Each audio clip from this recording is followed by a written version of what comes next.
What up, YouTube? Just out here cooking that work, making that bread. That's some good ass bread. This is my laptop bag. I bring it everywhere with me. It has all my wires and tablets in there and crap like that. Oh my god. Who left the bread out?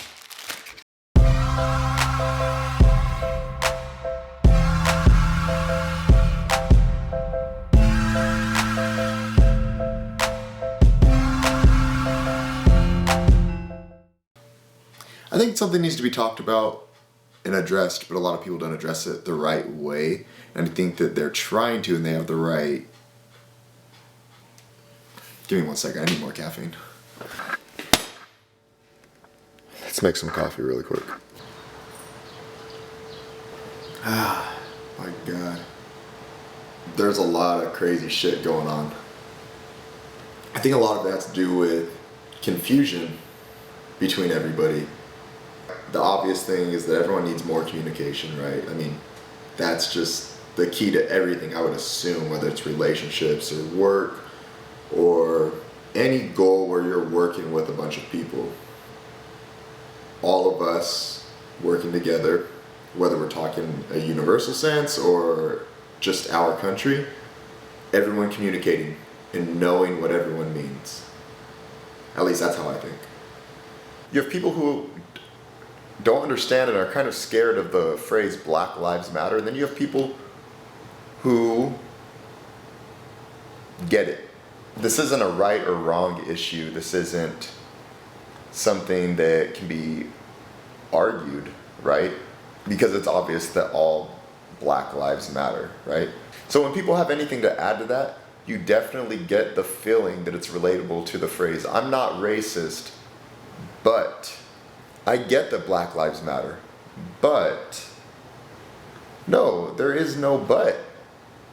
Why would you add any more context to that? So there's different applications of communication. And when you have a conversation with somebody, you have an agenda behind it, right? And I'm not talking about just open dialogue where you're hanging out with somebody and you guys are just kind of bullshitting all around, right?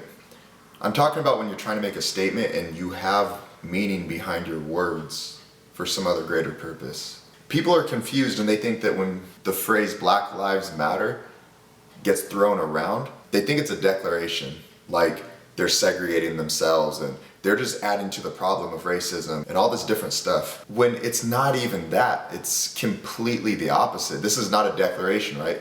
So the example of two different forms of application for communication. One example would be a declaration. A second example would be acknowledgement.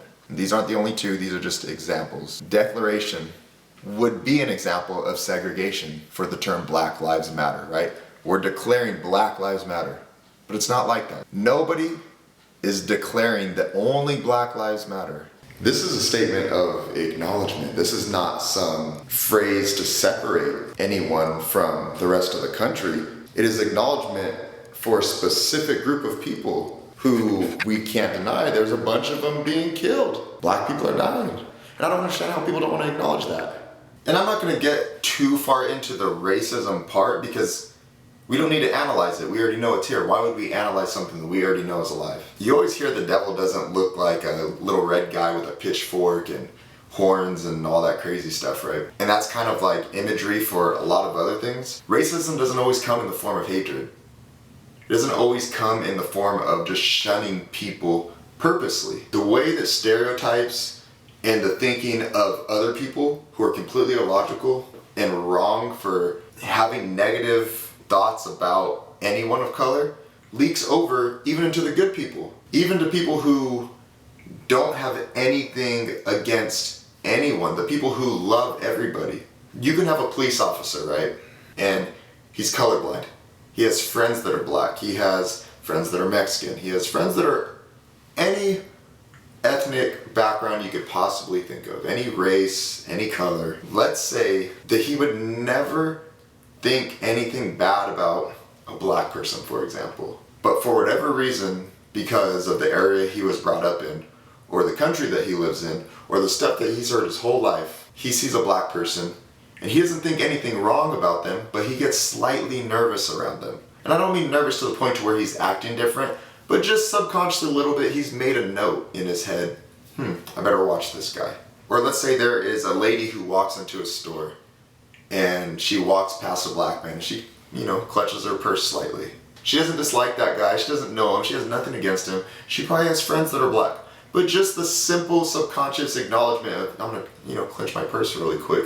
That little decision right there is how the thoughts of other people and the little things that they've implanted into certain things around us leaks over into the good people. Check this out. If we want to fix anything, let's stop acknowledging the fact that all lives matter. That's an obvious. Let's acknowledge Black Lives Matter. Because even if you don't completely agree with that phrase, what do we really have to fix with all lives matter? Where are we gonna start?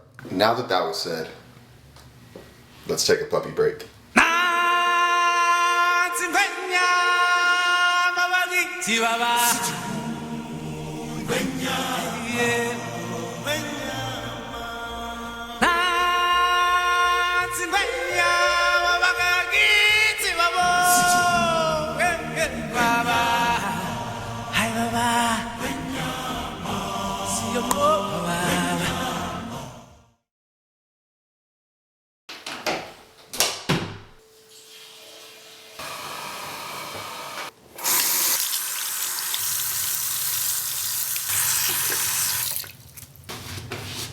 I'm dying, I'm starving, I need food now.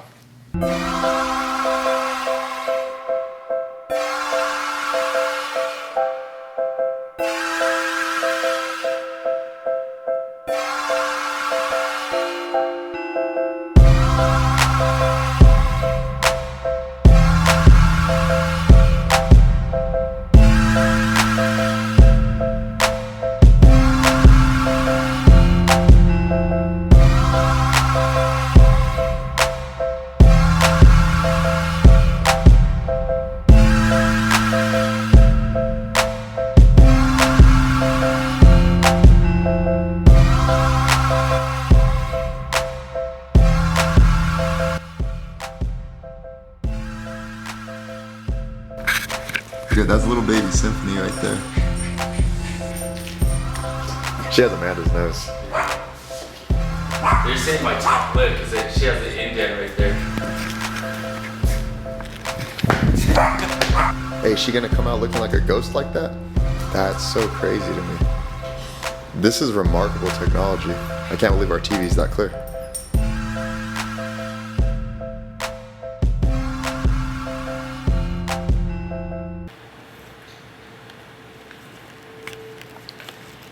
Oh, hello. How you doing today? We're just here counting some bread.